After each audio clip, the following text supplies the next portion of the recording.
सेहतमंद हुआ करते थे। कहते हैं कभी इनके दरवाजे पर हाथी झूलता था। हमें बूढ़ी भैंस है जिसके बदन पर गोश्त तो नहीं है मगर दूध खूब देती है। पहली माधव सिंह की आधी से ज्यादा जायदाद वकीलों के नाम चढ़ गई है। अब इनकी सालाना आमदनी कुछ 1000 रुपए से ज्यादा थी। और इनके कितने बच्चे? इनके 2 बेटे हैं। बड़े बेटे का नाम श्रीकंठ है। उसने बड़ी मेहनत से बीए पास किया है। अब एक दफ्तर में नौकर है। अल्लाह। दूसरा है लाल बिहारी, रोज पैसा भैया में जाता है। चलो ये देखो तुम्हारे लिए किताब लाया हूँ, इन्हें पढ़ा करो, इससे तुम्हारा जहन ठीक होगा। है जी भैया, शुक्रिया।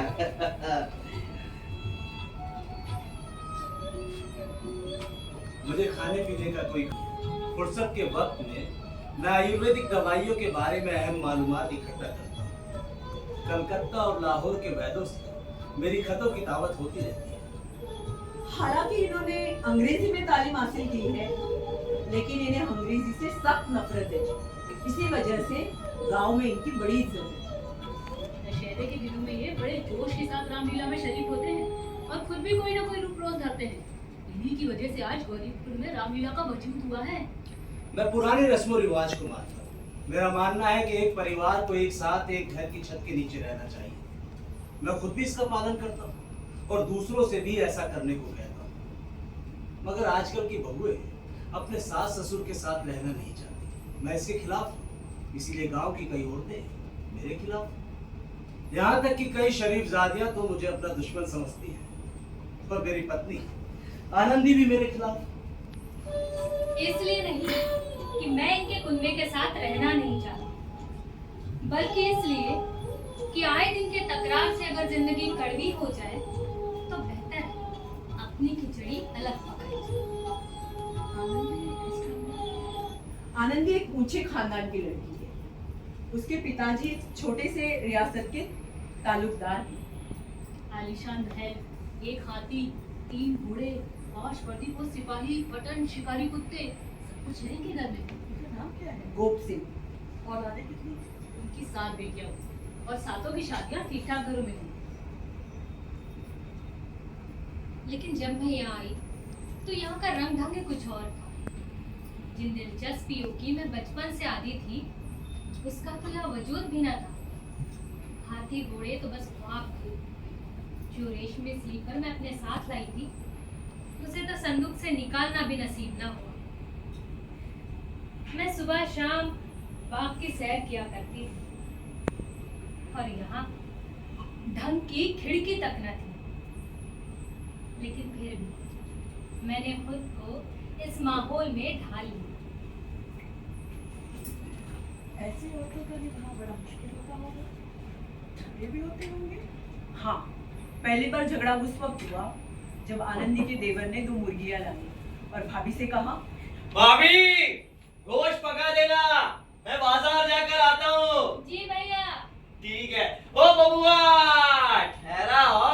लेकिन जब आनंदी खाना बनाने बैठी तो डब्बे में से पाव भरी घी था। अब भाई बड़े घर की बेटी थी, उसने सारा घी गोश्त में डाल दिया। रात को जब लाल बिहारी खाना खाने बैठा तो सब्जी में घी ना था।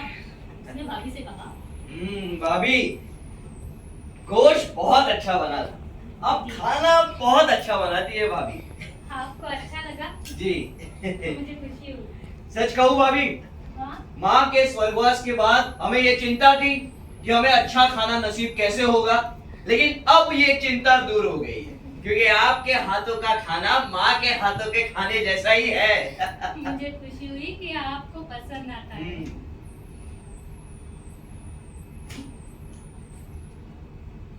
ये क्या भाभी, सब्जी में घी क्यों नहीं है? वो तो गोश्त में पड़ गया। सारा गोश्त में डाल दिया? अभी परसों ही तो आया था। पाव भर तो घी था, तो वो सब मैंने गोश्त में डाल दिया। पाव भर घी आपने गोश्त में डाल दिया। लगता है आपके मायके में घी की नदियां बहती है। लाला, हाथी मरा भी तो 1.25 लाख का। इतना घीवा नाई कार खा जाते हैं, कोई पूछता तक नहीं। जी में आता है तालू से तुम्हारी सुबह की। अगर वो यहाँ होते तो तुम्हारी इस बदतमीजी का मजा चखाते। जिनके दम पर उछल रही हो ना, उसे भी देख लूंगा और तुम्हें भी। आनंदी ने चप्पल हाथ से रोकी। सर बच गया पर उंगली में चोट आई। श्रीकंठ हर शनिवार को घर आते थे और ये वाकया जुमेरात का था। 2 दिन तक आनंदी ने ना कुछ खाया ना पिया। शनिवार को जब श्रीकंठ घर आए तो लाल बिहारी और बहनी माधव सिंह ने उन्हें घेरा। लल्ला, लल्ला,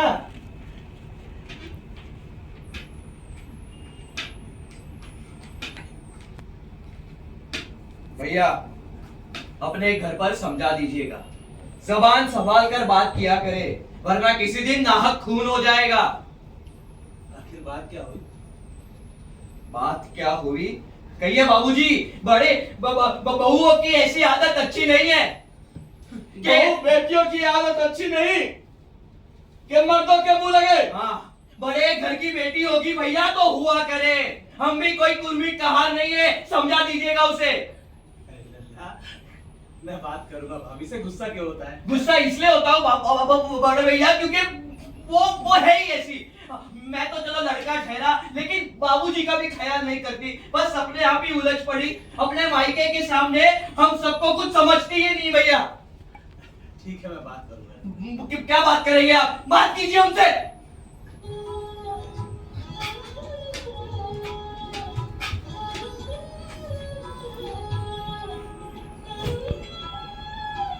आप आ गए, लीजिए पानी।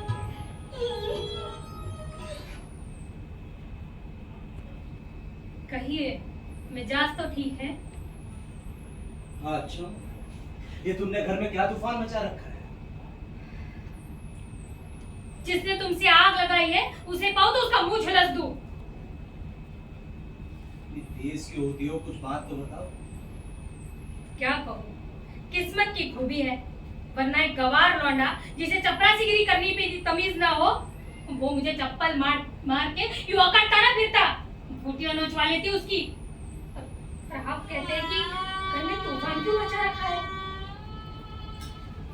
मैं तो घर में रहता नहीं, पूरी बात बताओ मुझे, आखिर हुआ क्या? परसों आपके लाडले भाई ने मुझे गोश्त पकाने के लिए कहा। घर में कुछ पाव भर घी था, वो सब मैंने गोश्त में डाल दिया। जब रात को खाना खाने बैठा तो सब्जी में घी नहीं था। इतनी सी बात पर मेरे मैके वालों को भला बुरा कहने लगा। मुझसे भी बर्दाश्त ना हुआ, मैंने भी कह दिया कि इतना घी व नहीं खा जाते हो, कोई पूछना तक नहीं। बस इतनी सी बात पर जालिम ने मुझे चप्पल फेंक कर मारी। अगर मैं हाथ से न रोकती तो मेरा सर फट जाता। पूछ लो उससे, मैं सच कह रही हूँ झूठ। ये लोना तो बड़ा शरीर, तुम रो मत आए, मैं सुबह ही दादा से बात करता हूँ।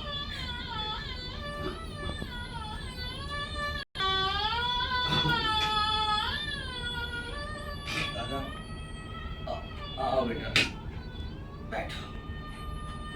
दादा, अब इस घर में मेरा निभाना होगा। लेकिन श्रीकांत ऐसे बातों के खिलाफ थे। वो तो फैमिली को सपोर्ट करते थे, जॉइंट फैमिली में रहना पसंद करते, फिर अब वो अपना परिवार तोड़ने खुद तक चले गए। हाँ भाई, जब उनका कोई दोस्त उनसे इस तरह की बातें करता तो वो कहते कि तुम सब तो बीवियों के गुलाम हो, उनको काबू में करने की बजाय खुद उनके काबू में हो जाते हो। अरे साहब, नसीहत करने वाले की जुबान तब तक ही चलती है जब तक कि वो इश्क के करिश्मों से बेखबर रहता है। बेटे की बात सुनकर बहनी माधव सिंह घबरा गए। उन्होंने श्रीकंठ से कहा, क्यों? क्या मैं जान सकता हूँ क्यों? इसलिए कि मुझे भी अपनी इज्जत का थोड़ा बहुत ख्याल है। आपके घर में भड़दर्मी का बर्ताव होता है, जिन्हें बड़ों का अदब करना चाहिए वो उनके सर चढ़ते हैं। मैं तो घर में रहता नहीं और यहाँ मेरे पीछे औरतों के ऊपर चप्पल और जूतों की बौछार होती है। कड़ी बात कोई कह दे दादा तो मैं सह सकता हूँ, मगर ये नहीं सह सकता कि मेरे ऊपर लात घुसे चले और मैं दम न लूं। बेटा, तुम अकलमंद हो के ऐसी बातें करते हो। अरे औरतें तो इसी तरह घर को तबाह कर देती है। इनका मिजाज बढ़ाना बहुत अच्छी बात नहीं। मैं तो भी जानता हूँ दादा, आपकी दुआ से इतना अहमद नहीं, और आप तो जानते हैं इस गांव में कई घरों को मैंने अलहदगी की आफतों से बचाया है, मगर जिस औरत की इज्जत और आबरू का जिम्मेदार मैं ईश्वर के दरबार में हूँ, उसके साथ ऐसा जालिमाना बर्ताव हो, ये मैं बर्दाश्त नहीं कर सकता। आप यकीन मानिए, मैं अपने ऊपर बहुत जबर कर रहा हूं। देखो बेटा,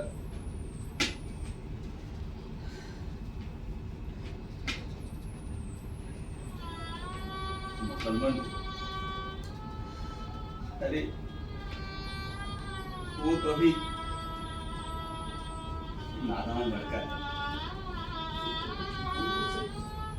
माफ करो। मैं लाल बिहारी को अपना भाई नहीं मानता। अपनी औरत की वजह से? जी नहीं, उसकी गुस्ताखी और बेरहमी की वजह से। जब गांव की औरतों ने ये सब सुना तो कई औरतें बहुत खुश हुई। इस गांव में कुछ ऐसे भी जलने वाले थे जो इस परिवार की एकता और अखंडता पर जलते थे। माधव सिंह से मिलने कई लोग आ रहे थे, किसी न किसी बहाने से। कोई गुटखा पीने आता तो कोई लगा उनकी रसीद दिखाने। दरअसल वो सब अंदर की बात जानना चाहते थे। पर बेनी माधव सिंह पुराने जमाने के आदमी थे, वो सब समझते थे। वो समझ गए कि आने वाले हर आदमी के दिल में खुशी के लड्डू फूट रहे हैं। उन्होंने श्रीकंठ से कहा,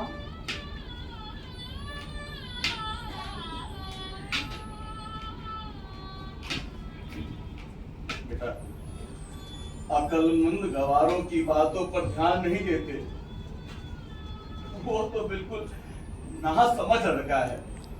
उससे जो कुछ भूल चूक हो जाए तो बड़े होकर उसे माफ करो।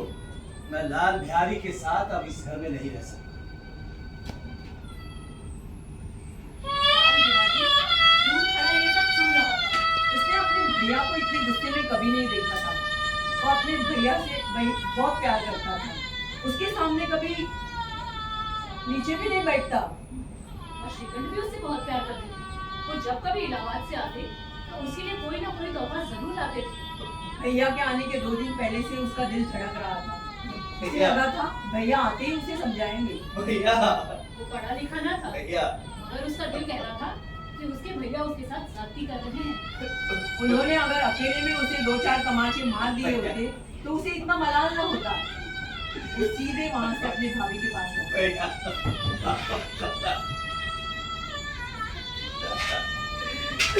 दादा,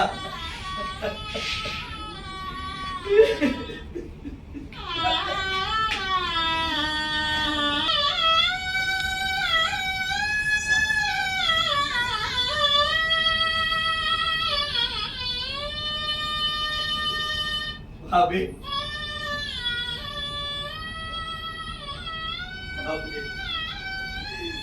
भैया, भैया मेरे साथ इस घर में नहीं रहना चाहते तो मैं भी नहीं रहूंगा। मैं एक घर छोड़कर जा रहा हूँ भाभी।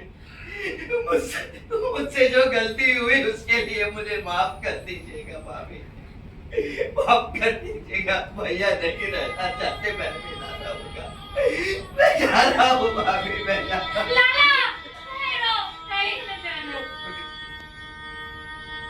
आनंदी तो बहुत ही अच्छी औरत है। क्या उसे अपने लिए अफसोस हुआ? हाँ, हुआ, बहुत हुआ। उसके तो ख्वाबों ख्यालों में भी ना था कि मामला इतना बढ़ जाएगा। वो दिल ही दिल में अपने शौहर पर झुंझला रही थी। उसे इस बात का भी खौफ था कि अगर श्रीकंठ उसे इलाहाबाद चलने के लिए कहेंगे तो वो क्या करेगी। उसने डरते हुए अपने पति से कहा,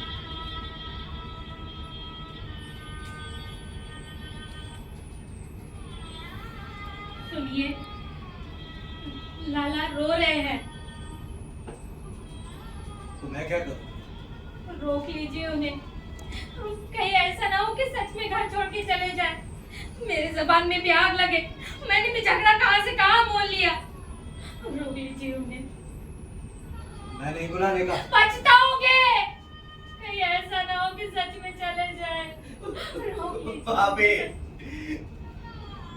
भैया को मेरा आखिरी सलाम कहना। वो नहीं रहना चाहते तो मैं भी ना रहूंगा। मैं जा रहा हूँ भाभी, मैं जा रहा हूँ। मुझे जाने दीजिए भाभी। वहाँ जहाँ कोई मेरा ये मुंह ना देखे भाभी।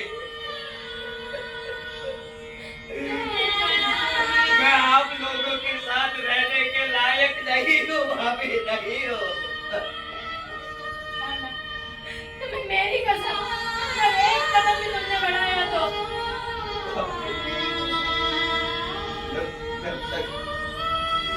जब तक मुझे ये ना पता चल रहा कि भैया के दिल में मेरे लिए कोई महल नहीं, इस घर में हरगिज़ ना रहूंगा भाभी। इस घर में मैं ईश्वर से कहती हूँ, मेरे दिल में तुम्हारे लिए कोई मलाल भाभी कोई मलाल दादा, जब भाभी रुकने को कहती है तो रुक क्यों नहीं जाता रे पगले? क्या तू इतना बड़ा हो गया कि अपने फैसले खुद कर सकता?